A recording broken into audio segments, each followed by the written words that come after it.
Welcome to your ultimate pit stop, Piston Pundit. April 2025 marks a seismic shift in U.S. trade policy. President Trump's Liberation Day tariffs aim to revive American manufacturing, but instead, they've ignited coast-to-coast protests and shaken global markets. The hardest-hit sector? Automobiles, especially EVs, now caught in a geopolitical tug-of-war. These tariffs aren't just economic policy. They're battle lines between nations, industries, and ideologies. Buckle up as we explore 5 pivotal events shaking the foundation of the global automotive world.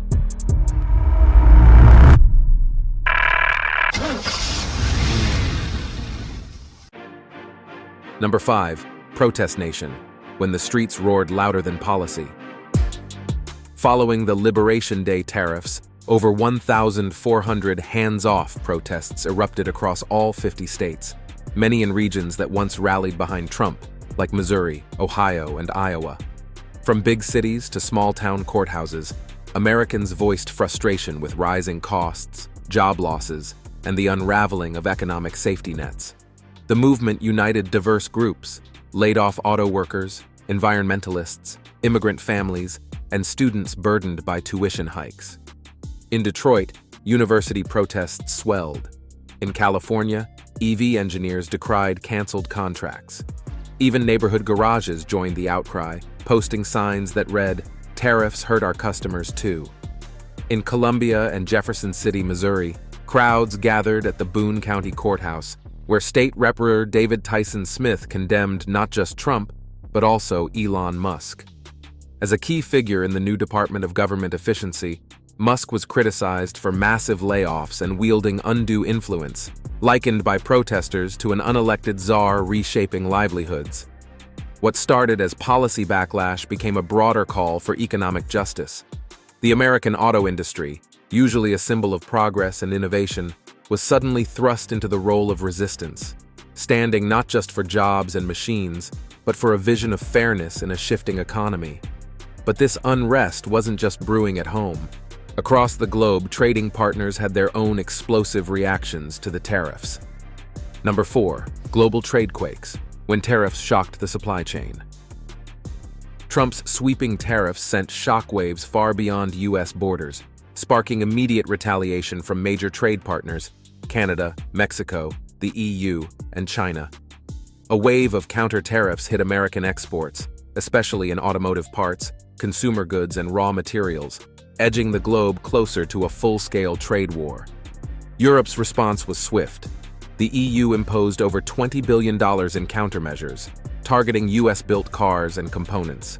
Germany's auto giants began reassessing North American investments. Jaguar Land Rover halted US shipments, while Mercedes-Benz weighed cutting production in Alabama. In the UK, Prime Minister Keir Starmer faced pressure from automakers demanding subsidies to cushion the blow. China struck surgically, slapping a 34% tariff on U.S. goods and limiting exports of rare earth materials vital for EV batteries. Tesla and Rivian felt the sting, facing production delays and rising costs. Meanwhile, Japan and South Korea urged diplomatic solutions, wary of further escalation. Vietnam saw opportunity in the disruption, pitching a zero-tariff deal to attract American firms. As U.S. automakers struggled, rivals like BYD and Hyundai capitalized on new market gaps. The result? A rebalanced global auto map, where trade wars created both chaos and competitive advantage. And America's automakers found themselves straddling nationalism and global dependence. As global trade shook, the effects back home on the EV sector were even more jarring. Before we delve deeper, do us a favor and smash that like and subscribe button. This helps us reach more auto enthusiasts just like you. Now let's shift gears and steer towards our next point, number 3.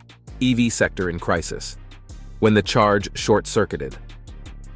Electric vehicles, once hailed as the future of clean mobility, are now feeling the jolt of Trump's tariffs. With crucial EV components, like lithium-ion batteries and semiconductors, sourced from countries under new trade restrictions, production costs in the U.S. have surged overnight. Tesla, already battling setbacks at its Texas Gigafactory, halted battery shipments from Shanghai due to a 25% surcharge. Internally, the company is struggling. Q1 deliveries fell 13%, and it lost $40 billion in market value. Meanwhile, consumer backlash is brewing as Tesla's perceived political alignment turns away key buyers. Legacy and startup automakers are also under pressure.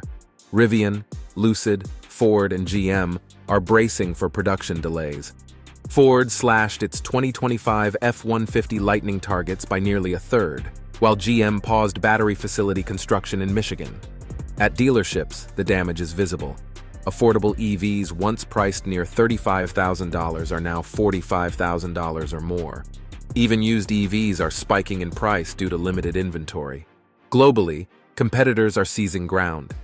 BYD is expanding into Southeast Asia, Hyundai is targeting Canada and Australia, and European brands are lobbying for fresh EV incentives.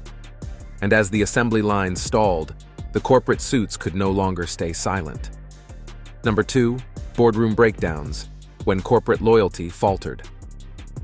As protests swept the streets, corporate boardrooms began to fracture.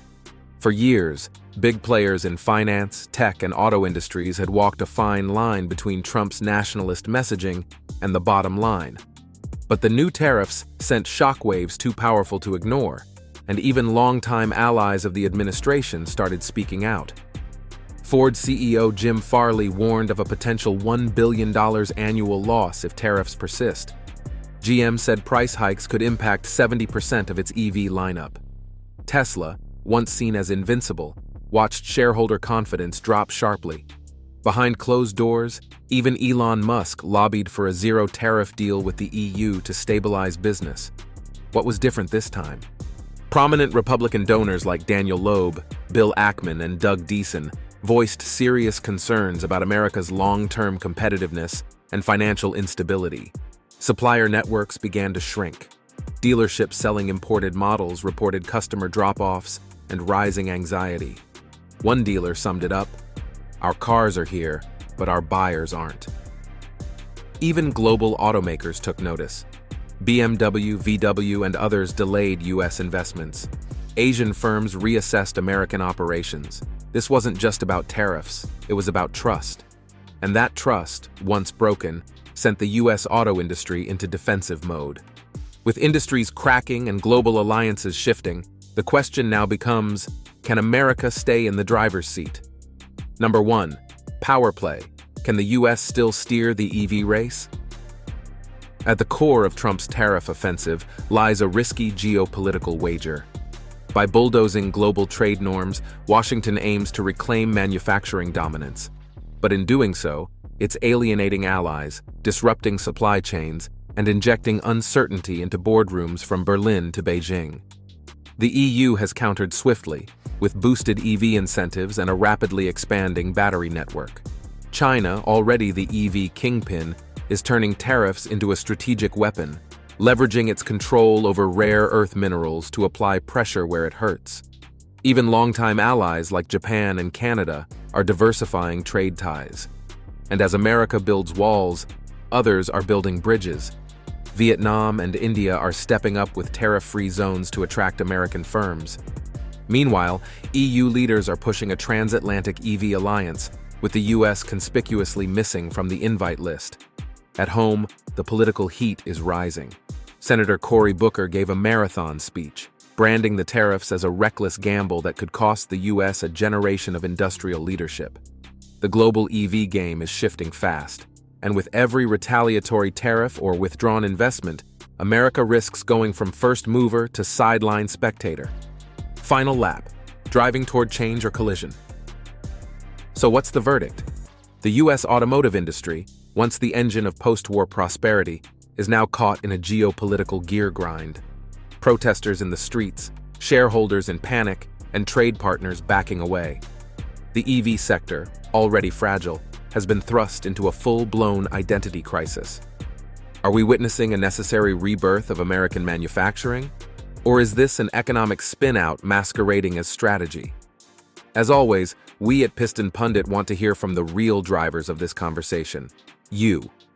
So tell us, do you think these tariffs will ultimately strengthen or weaken America's auto industry? Has your perception of EVs changed since this policy shift? Should automakers double down on US supply chains or continue operating globally? Are international players like BYD or Hyundai better positioned now? And lastly, do you think the US can still lead the EV revolution, or has it lost pole position? Let's fire up the comments section with your thoughts, experiences, and predictions. Make sure to like, subscribe, and tap that notification bell so you don't miss future deep dives from your ultimate pit stop, Piston Pundit. Thanks for riding along. Stay driven, folks. You can now check out any of the videos on the screen. There's plenty more to explore.